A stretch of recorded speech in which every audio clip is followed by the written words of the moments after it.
Alrighty then, almost done with the monthly maintenance check. Hyperspace goo is gooing, power levels are stable, defense turrets are singing. Seriously, why did we buy that model? Well, that should do it. MasterCode should be back any minute now. MasterCode, yeah, he's the greatest guy in history. Captain of the Mjolnir, he's about to crash into his ship. Ah! Wow! MasterCode, what have you done? I'm back, bitches!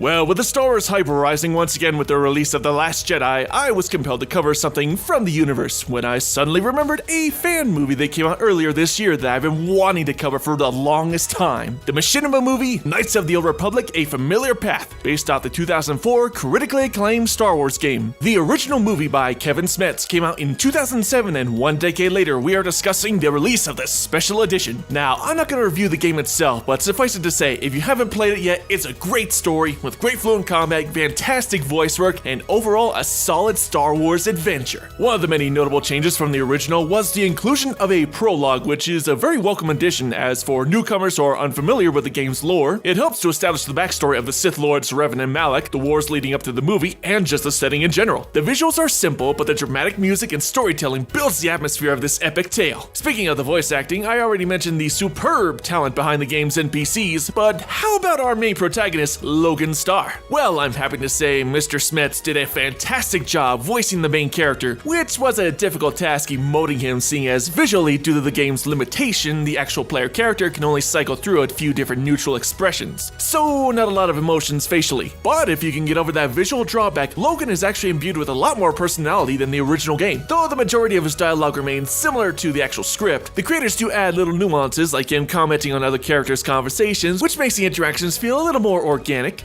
Only bratty little children fly off the handle because of a simple comment. Good one, Karth, but remember why we're here. I don't have to listen to you, Karth, so keep your lectures inside your withered old head, because I don't need them. Yep, that ended well. He's a brave, kind, loyal, but badass lightsaber combatant, but also a bit of a sarcastic wisecracker that leads to a number of funny moments. Do you realize what it means? It means I get a walking carpet following me around the rest of my days. We know very little of this planet.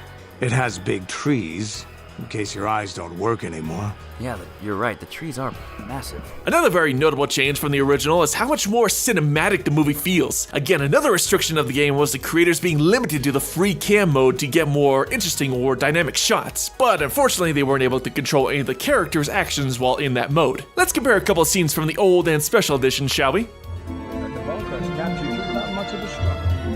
It must be embarrassing to be bested by a handful of street thugs. There were extenuating circumstances, and I can assure you, it took far more than a handful of Vulkars to subdue me. I just want to know why Davik plays this music over the loudspeaker. I heard a rumor that the Vulkars captured you without much of a struggle. It must be embarrassing to be bested by a handful of street thugs. There were extenuating circumstances, and I can assure you, it took far more than a handful of Vulkars to subdue me. I just want to know why Davik plays this music over the loudspeaker. How many of these guys are there?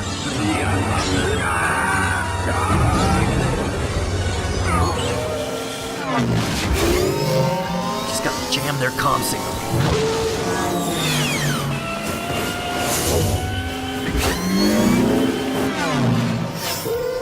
The soundtrack selection for the movie has a diverse, fantastic collection of music. It does primarily utilize the John Williams Star Wars scores from all the movies, but also includes from a number of other movies as well, including but not limited to Jurassic Park, Starship Troopers, Platoon, and even Muppet Treasure Island.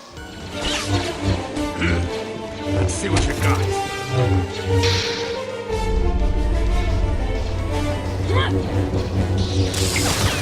And as I said earlier, KOTOR's story itself is already great, but many times the creators went the extra mile and helped improve many scenes, again either due to the limitation of the game or just to make the action more exciting. For example, this is the swoop racing scene as in the game.